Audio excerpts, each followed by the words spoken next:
Good morning everyone. Today we are reading I Want My Hat Back by John Clarkson. So he is both the author and the illustrator, which means he wrote the words and drew the pictures. So while I read, I will use a strategy called Think Aloud. So that means that I'll share my thoughts as we read, so you can see how the readers read it, question, and connect with the characters. Our learning intention today is we are learning how to understand characters' feelings and imagine what they might say. Our success criteria are I can make the predictions and explain my thinking.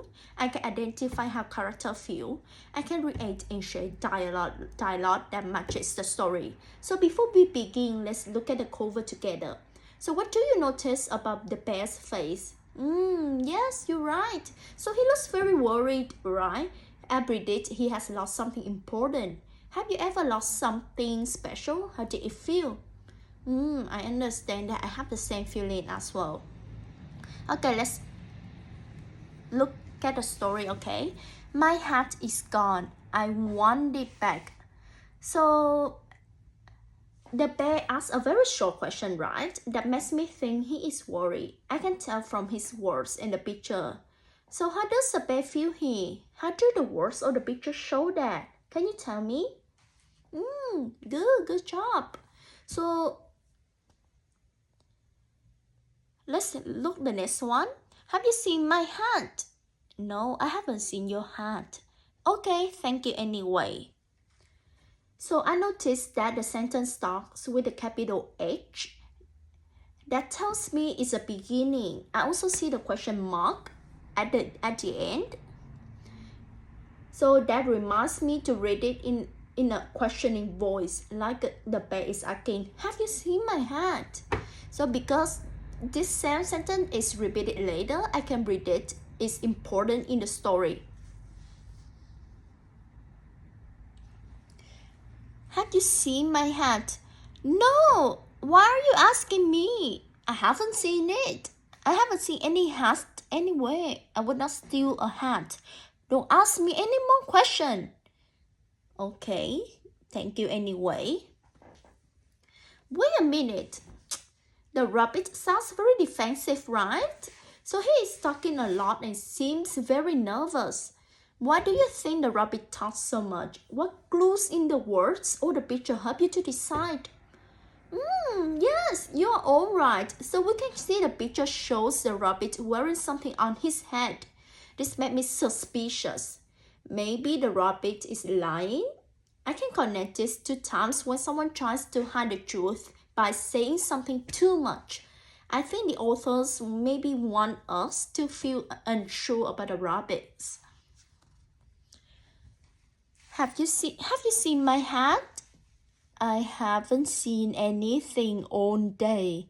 I have been trying to climb this rock. Would you like me to lift you on top of it? Yes, please. So here, we can see that the turtle is very slow moving.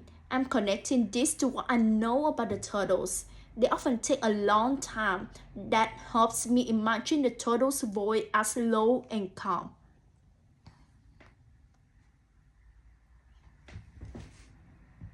Nobody has seen my hat.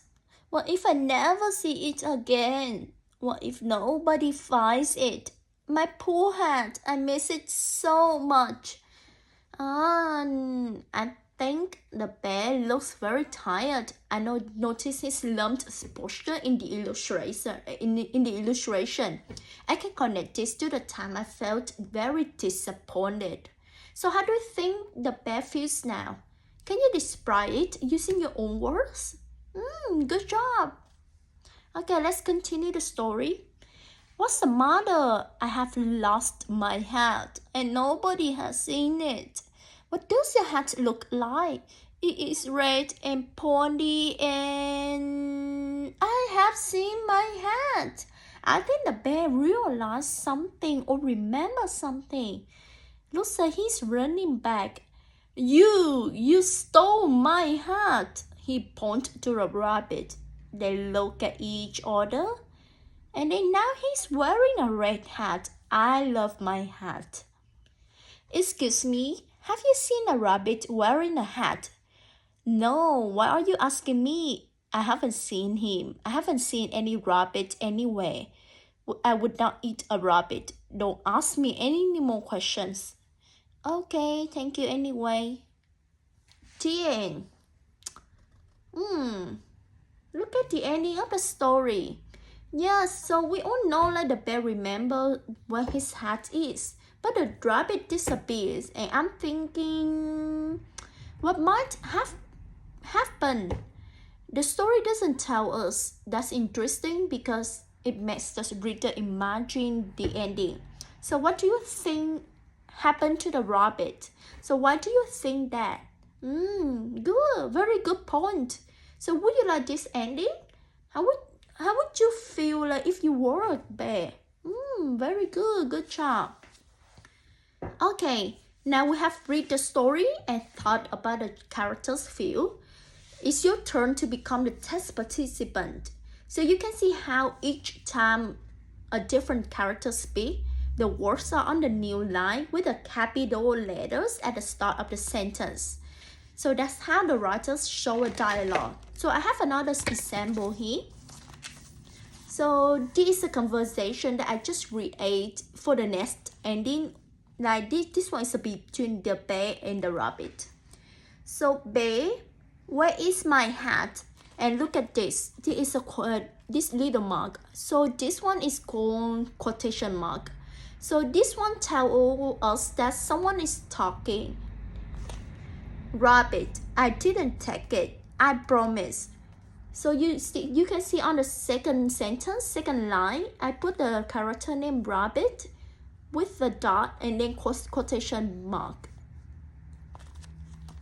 This is another example that I just write. So this one is just a new conversation between a bear and a new animal. So the bear meets a new animal and I put this one is a squirrel. Okay, let's read this one.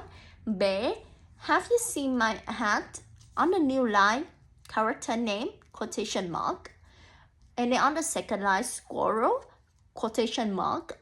No, I have not seen any hats, but I saw a rabbit running away. Third line, bear, which way did he go?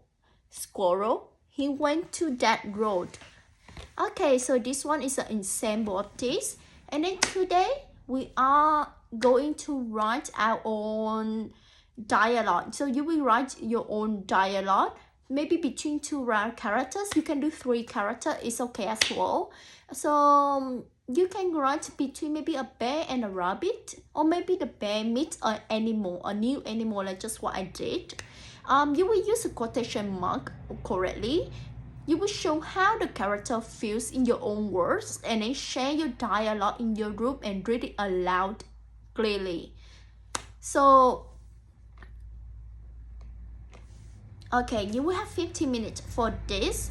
If you will have 15 minutes to think about the script, and maybe I will give you another 20 minutes to write your own dialogue. So if you have any question, just raise your hand. I will come by and then help you with this.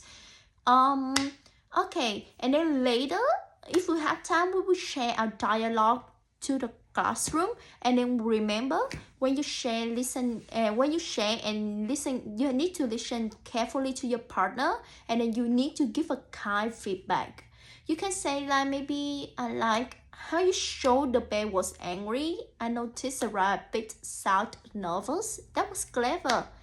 So this is how you will like respond to your piece. Okay, so okay, you have 15 minutes to start now. Just a minute if you have any question.